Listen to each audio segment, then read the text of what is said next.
What's approaching the supreme moment, reality striking closer than it seems, don't it? Go ahead. What's up? Alright, let's go ahead and cover another test video with 2 additional units that did just come out for global. This is going to be the TEQ and agility type Tapion units.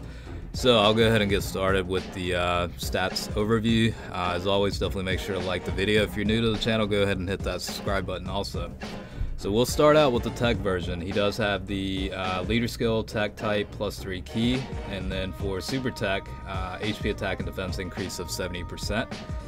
Super TEQ will cause supreme damage to enemy and also lowers attack. The passive skill will increase attack and defense by 80% at the start of the turn, medium chance to perform a critical hit, and then changes the strength fierce to the key, rainbow key.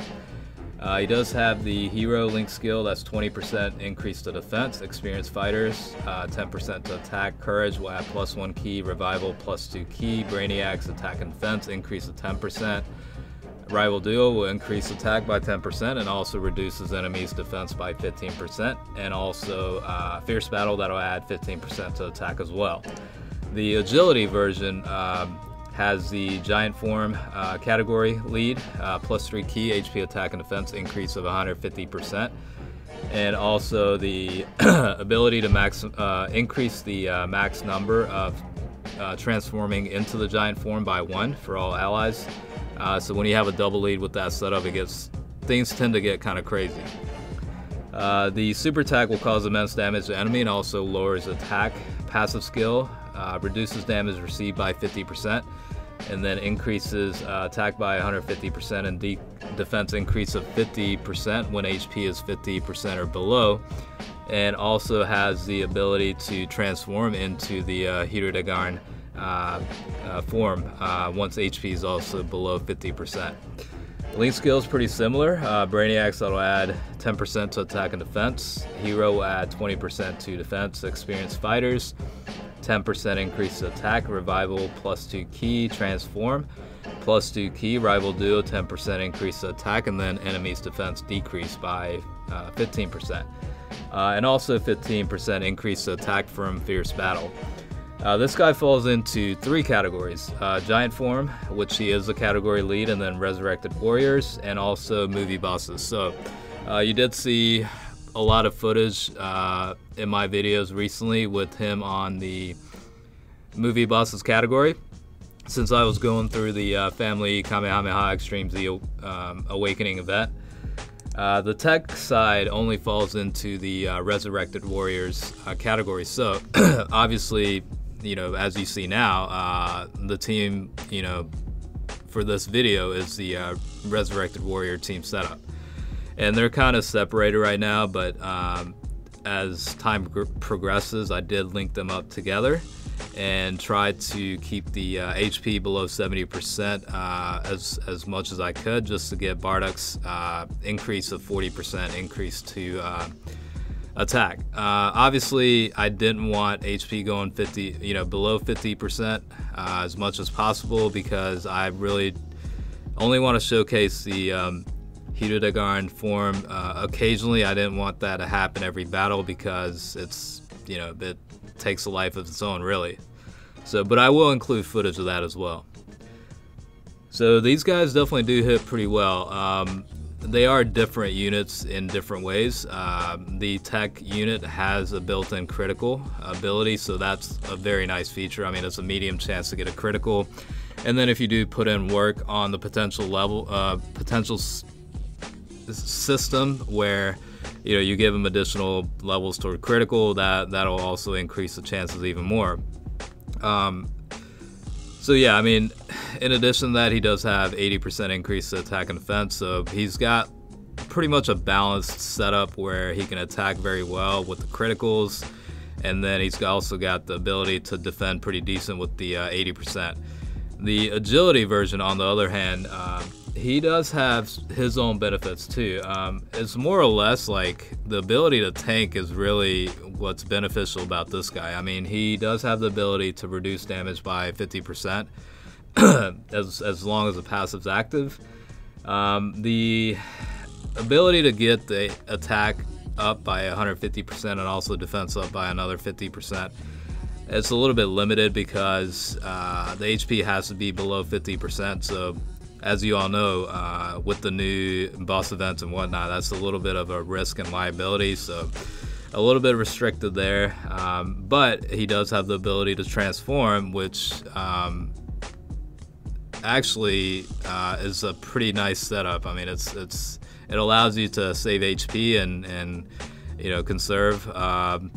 You know, survivability, I guess, is the word for it. But yeah, I mean, it's hard to say. I mean, this guy can hit equally well. I mean, the agility version, I mean, I've got him at 90%, and he does pretty well in terms of damage output. He defends very well. Also, if I'm being perfectly honest, I do use the agility version Tapion a lot more frequently than I do the TEQ version, just because I've got more dude paths unlocked. I do have both versions at SA level 10. I did that right when I pulled both of them back in December, I think. So I don't know. I guess, like, I don't really use the Resurrected Warrior category team that much lately.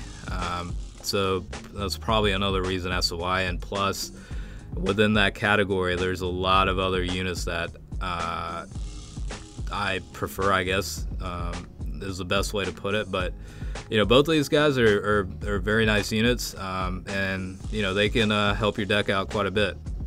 I mean, you're seeing the damage output so far for both of these guys, and you know, granted, it is Boss Rush Stage 3, and it's not like, you know, the Ultra Instinct Goku event and whatever, but I mean, it still suggests that they can hit pretty decent. So looks like he did transform, so we will see how he does here. I mean, he's gonna dodge every single attack, even though giant forms take no damage.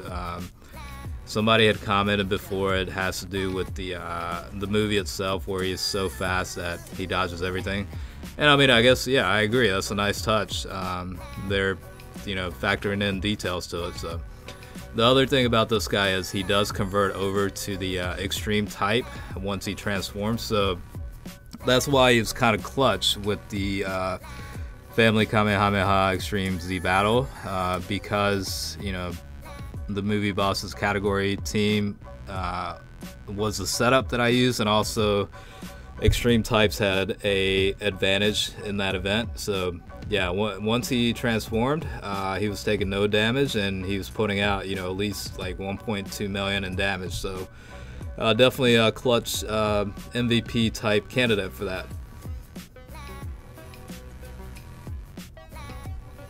And that's another thing worth mentioning, I guess. Once the movie boss category teams comes out, this guy's pretty fun to use.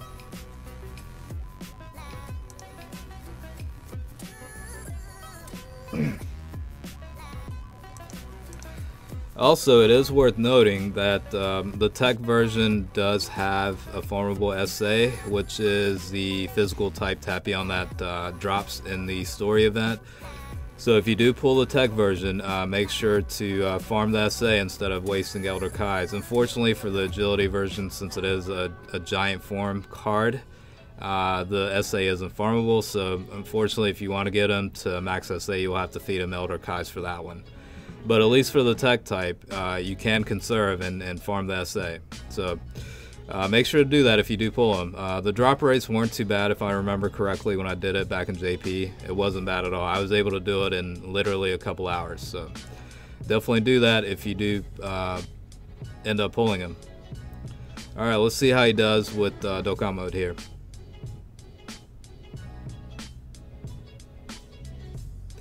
And I did keep HP below 70%, getting close to the 50%, so Tapion might activate the giant form in a little while.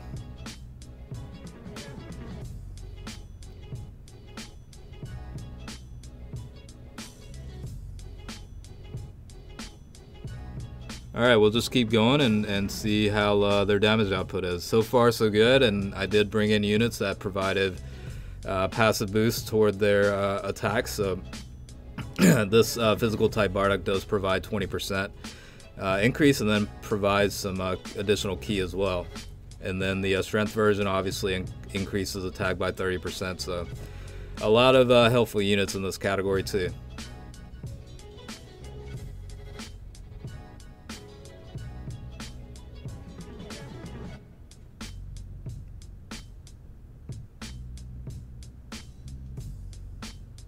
And I'm sure you've noticed, but the reason why I'm collecting different type ki for each of these guys is because I don't want to recover HP. I want to keep it below 70%. That way, whenever they're linking with Bardock, the 40% will apply every time. But it's also a risk too, because if it goes below 50%, Tapion's going to transform.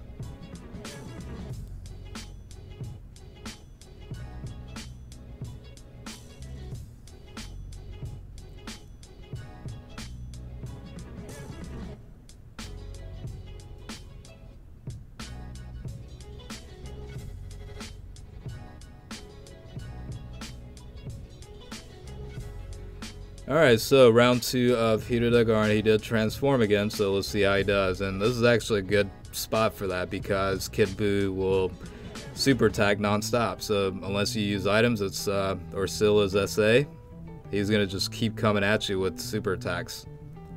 So, you know, in these types of situations, you know, the giant form definitely does help. Because essentially you don't have to use any items, and he's not going to take any damage, so... You know, it's all about, I don't know, conserving items, and also, you know, surviving as easily as possible.